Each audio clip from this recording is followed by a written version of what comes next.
Oh, welcome everybody. Let's see here. We are streaming live. I am going to LinkedIn here on a different window.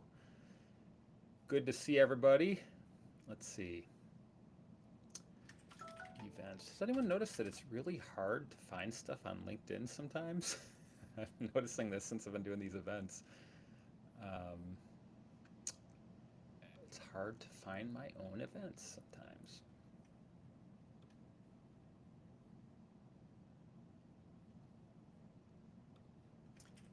All right. We have 1 minute till noon. We'll get started here. Here we are. Just lets me join. Okay, interesting. I don't think it's letting me go yet. Let's see. All right, all right.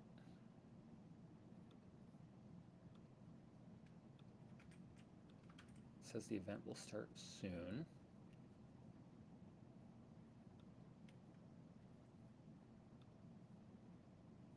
Click to join. Is it letting me?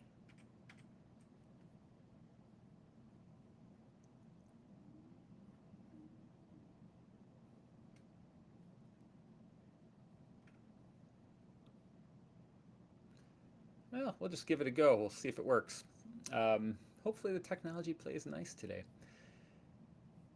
Let's see. I'm going to refresh here. All right, we'll see. Hopefully it's working. Welcome everybody. This is a pretty short webinar about tactical things you can do to fix SEO after a redesign. Um, there's 10 specific things. They're all doable by you today. So the idea is, let's say you recently changed your website, redesigned it, or maybe you're planning on doing that. These are tips you can use to avoid disasters that I've experienced as a somebody who's been in the biz for 18 years here. My name's Toby. I own the Mighty Mo. We do WordPress and SEO. We've been doing it in Minneapolis for 18 years.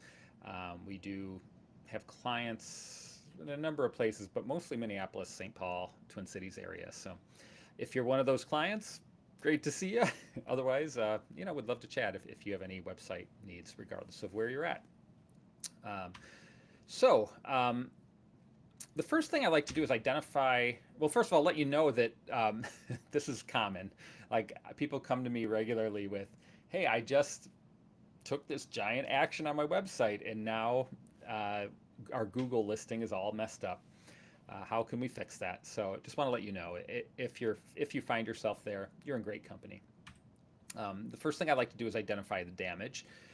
There is a pretty basic thing you can do. If you go to google.com and type site colon and then your URL, so in my case it's themightymo.com, but you could be site colon target.com. It'll give you a good sense for what is contained in the Google index. And so you'll see a result like this one on the right here that kind of shows some pages, the titles, that sort of stuff. And that's the first thing. Sometimes if your site is really messed up, you'll find very little here. You'll find some of the titles messed up, stuff like that. So that's the first, one clue, one point of where you can look and see if anything's going wrong. Another point, there's a thing called Google Search Console. It's free. It's a tool Google provides, and that'll give you insights. They actually have an error report in there that we'll get into in a bit in this presentation. But you can set up a free account, search.google.com, you add your domain. It's pretty straightforward. You might need a web developer to help you with that, but it's a pretty quick process. So, if you were to reach out to me, in an hour we could be up and running with Google Search Console. So it's pretty straightforward. And that gives you lots of clues as to whether or not things are looking properly according to Google's view. In Google Search Console, for example, there's this pages view, and it's basically a report on errors and things like that. And so you'll see not found 404. In this case, there were 265 of those. Alternate page with proper canonical tags. So there's all these are kind of things for you to be aware of and potential red flags for you to kind of address. Not always. I just want to say sometimes it's very common that you'll have a lot of 404s or other things that really, the 404s in particular, sometimes have nothing to do with you, and sometimes it's either historical or just people typing weird stuff into your website. Um, and then sometimes these pages with redirect, that's sometimes very intentional, particularly after a migration where you will have a bunch of pages. But the main thing is you'll want to click in there and it'll give you a list of all those and just make sure everything's looking about right. There's this other tool that has a free version. It's called Screaming Frog, and you download it on your computer, you add your URL, and right now, as of this posting, I think they have 500 free, we'll call them credits or something. But basically, you can get a good sense with with the free version, like if something's horribly wrong or not. Step number 2. Let's say you've discovered some things. One of the things you'll usually find in a redesign in particular is you'll find that there's a bunch of broken URLs. And so, for example, maybe you redesigned your site and you changed your .com/our services to /services. That's very common. Oftentimes people will change the product names and stuff like that, and so you'll find things have changed. And what you'll want to do in a case like that, where you change the URL, just add what's called a 301 redirect. If you're using WordPress, WordPress has lots of tools to help with this, and so there are lots of plugins. For example, most WordPress sites have an SEO plugin already installed. Yoast, Rank Math, there's a bunch of others, all in one SEO. Most of those tools have a 301 redirect feature in it. So usually it's already on your site and you just need to tell it, hey, I moved this URL to that URL. By the way, if anyone has any questions as we're going, please leave them and I'll do my best to answer. Step number 3, make sure your site isn't blocking Google. This is a comically, what do you call it, a dark comedy? Like people go through the effort, launch a new site, and then they've learned later, maybe usually a few days or a week later, that they are actively blocking the site. Oftentimes, this is in WordPress. WordPress is by far the most used website builder platform. And there's actually a checkbox in WordPress where you can discourage search engines from indexing it, and that will remove you from search. Oftentimes when you're building a site, you're building it on a temporary URL, so you will check that box, and then you'll forget to uncheck it when you launch the site. So oftentimes that's the culprit. If you find like everything's gone out of Google and you have a WordPress site, that's probably the issue. All you really have to do is uncheck that, and then there's some other follow-up steps that we'll get to. And the first follow-up step is this: review and resubmit your XML sitemap to Google Search Console. I believe every WordPress SEO plugin has an XML sitemap feature built into it. And what you do is they'll give you a URL, enter it into your browser, you click it, and it'll show you all the sites that it's going to tell Google exist. And so oftentimes you'll exclude things from that if you don't want them in Google. But the main thing you'll want to do is click that URL and make sure everything you want is in there. And then you go to Google Search Console from that previous step, that free account you set up, and you just say, hey, here's my sitemap URL. And then it'll give you a little screen like you see here, and it'll say success. And then you can move on with your day. After all that, you'll want to remove junk from Google. Oftentimes, Google will index pages that don't exist, or old pages that you just want to remove, or like just weird stuff. Sometimes I've seen multiple contact pages. I've seen like kind of dummy content, like the default content that was never changed. And so you can request that Google remove stuff. So let's assume that you already removed it from your sitemap from the previous step. Now you just go here, you can do new request, paste the URL, and go, and then Google will remove it. Step number 6, we're going to find and fix all the other errors. 301 redirect errors are common. The infinite redirect loops, 404 errors.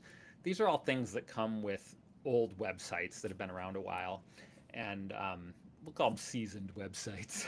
they have flecks of gray in their hair, and basically there's lots of plugins that can help you find them. For example, Ahrefs, SEMrush, pretty much lots of the SEO plugins. There's also, if you use WordPress, there's Broken Link Checker. There's all sorts of tools to find these errors.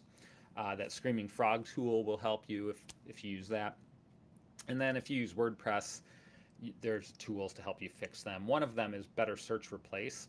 And this is a tool you can use to update URLs in bulk. So let's say you found an old URL that linked to a page that no longer exists. And you could go into WordPress and just change that link. Let's say it was listed in 10 blog posts. You can just go in there using this Better Search Replace plugin. Say just change all the old one to the new one, and it'll take care of it for you. Just like that. Step 7, fix your site's meta tags.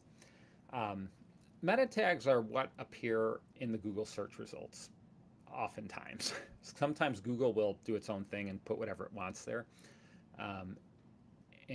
But this is the gist of it. This is the SEO title, the meta title. This is the meta description here. And by the way, this up here is your site title. Let me go back here.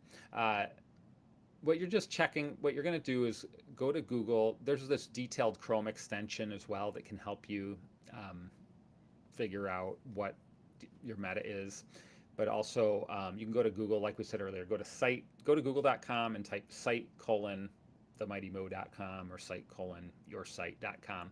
And you'll get a sense for what the pages are, what the meta is. And at a high level, you're looking for first to just see if it looks generally correct across a bunch of posts and pages. If so, great. And then you can kind of look one by one and say, hey, maybe I should change this title of this page to something else. And so then you can go do that on a page-by-page basis. Step number 8, we're going to speed up your brand new, really, really, really slow site. This is another one of those dark comedy jokes. You've invested thousands of dollars, hundreds of hours building a new website, maybe thousands of hours. And you launch it, and then you realize that the new site is way slower than the old site. Or it's just slow. Maybe your old site was slow too. There are lots of reasons that this can happen. From a strategic building standpoint and process standpoint, usually the cause is that whoever you've hired to build it is not focusing on speed. They're focusing on building. And so if you've hired a contractor or an agency to build your site, you'll want to make sure to quiz them about the page speed early and often. And that'll kind of drive it in that you want a fast site. Also, like some of the tech decisions are related to speed. So for example, if you as a, let's say a marketer or a lawyer, let's say you have your site for your small business and you've asked your developer, hey, I want to make it so I can edit it. Every feature they give you is likely slowing down the site. So the closer you can get to writing code, the faster your site will likely be. So that's one of the trade-offs that we always converse with our clients about. But also, like maybe there are some big videos loading. Maybe there are some big images that you can just optimize and load faster. And so this is kind of a complex one, but definitely something that can be addressed. Oftentimes, not going to lie to you, oftentimes addressing this after the facts, after the site is launched, adds some, not insignificant costs. But, you never know. There might be some quick wins too. There are other things. These are kind of I just wanted to share the metric. There's a thing called Google Page Speed. And you can just go to Google and type that, and it'll give you a URL. You punch your URL into it. It'll give you a metric on your speed. And so that's just a good benchmark. There are other tools as well. And then it'll give you some tips too, like it'll say, hey, you should enable lazy loading. You should enable a CDN. You should do some minification. It'll tell you all this, and oftentimes this is where the costs come in, because you'll take that, hand it to your developer, and say, hey, here's what Google PageSpeed is saying, and then they'll have to interpret it and share some additional context. So just wanted to share that tool with you. Finally, you launch your site. You fixed all the sitemaps. Everything's working properly. Don't forget about conversions. Conversions are what pay the bills. These are leads. So in terms of a website, it's a lead. Somebody fills out a form, somebody calls you. And so after you launch your site, you'll want to just kind of try to look at it with fresh eyes and ask this question about where is this visitor? Where's my ideal customer in the buying journey? Are they ready to buy? If so, maybe they just need my contact info. But maybe they need more information. What information might they need? Let's make sure that's available to them. Let's make sure the titles reflect salesy, all the copy and headers reflect salesy-ish things that are going to help lead to sales, basically. That's what we're after here. That's the whole point of a website in most cases. And also think about, are the CTAs on the page consistent with the search intent? Sorry for using CTA, it's like a marketing jargon, but the idea is, are the words on the page, are the people gonna see those and go, oh, that's exactly what I want right now, thank you? Or are they gonna look at it and say, what is this? This is not what I Googled, like this is not what I was searching for. And so you wanna make sure that the stuff on the page reflects how it is displaying in the search engines. Finally, I always encourage you, everybody in every field, go out, talk to people. If you have questions, you can always reach out to me. There's my email address, toby@themightymo.com. You can message me on LinkedIn. You can call me. But there are all sorts of other resources. There are meetups. There are online groups. Like, for example, in the Twin Cities here, we have the local WordPress Google group, which you can join for free and ask questions in there. But I'm part of an AI no coding group that's a lot of fun right now, and there are other groups that I'm a part of. And so I would ask around, if you're curious about this stuff, or you have questions about like, hey, why is my site not working? Look for example, SEO groups in town. Those exist, and sometimes it's a great way to get to know people and whatnot. So if you have questions, again, email me. Thanks so much for joining me today. My intention is to make this really quick so you can get back to your either carrots or potato chips. I imagine those are the two lunch options that people have these days. So thank you again. Email me, call. I'm here to help, and thanks for joining me.